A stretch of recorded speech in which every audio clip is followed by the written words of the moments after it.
Right, this is going to be very simple because quite frankly, it might just be one of the easiest things you do on Canvas. I'm going to show you quickly how to create a page. So when you're in your Canvas after you've opened it and you've got all the notifications here, you would go to Pages, and you'll see I already have one created, but it's as simple as right up here, plus page, or add. And I would title the page something, so I might title this Digital Citizenship Resources, because I'm kind of on a digital citizenship kick due to having taken that course over the summer, and it was pretty awesome. Now, before I add anything else, I might say, can edit this page role section only teachers, unless I want students to be able to add stuff, but I don't, so we'll stick with teachers. Okay, and that's really it for settings. And from there, you could just save and be done with it. Your page is now created.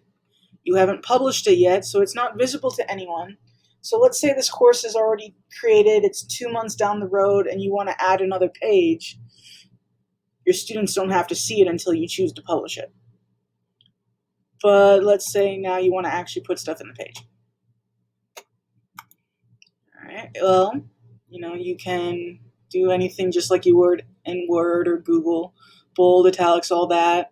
You can add a link, you can add an image, you can add a video, you can add a document, you can embed with plugin. So now maybe I want a heading so that I can break up the page. Intro to English 2's plan for digital citizenship. So now I go to the plugin and go to Drive, and I click select, I want this drive. And now I would find whatever it is I want to upload. I'm just going to say it's right here. Here's my PowerPoint. Yes, I know what I'm doing. For many of us that might seem debatable. And I don't like the spacing. I want it under the heading. And now it is, once I hit save,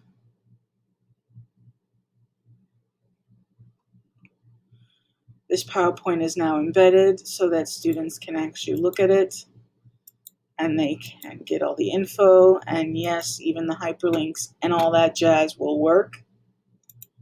That's why embedding is great. It's also great because then they don't have any distractions. So, it's right here. But you have the option, if you so chose, to instead just make it a link. I go to link, it's external.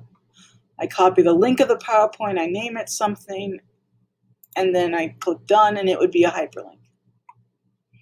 So in theory, there are different ways to do this, but you could type stuff, you could add other videos, you could go nuts, and then this is it. This is how you create a page, and then you would save it or save and publish it depending on what you want.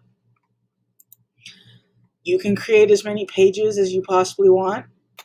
So if I were to go back to pages, you'll see that I have two. I have an introduction to pre-AP English and a digital citizenship resource.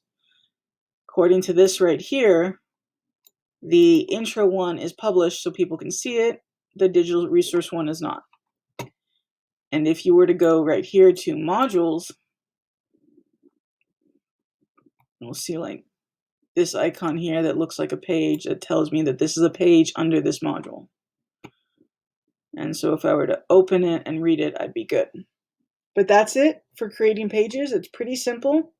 It's no different than if you created, a topic on Google Classroom and then put a whole bunch of stuff on that topic page.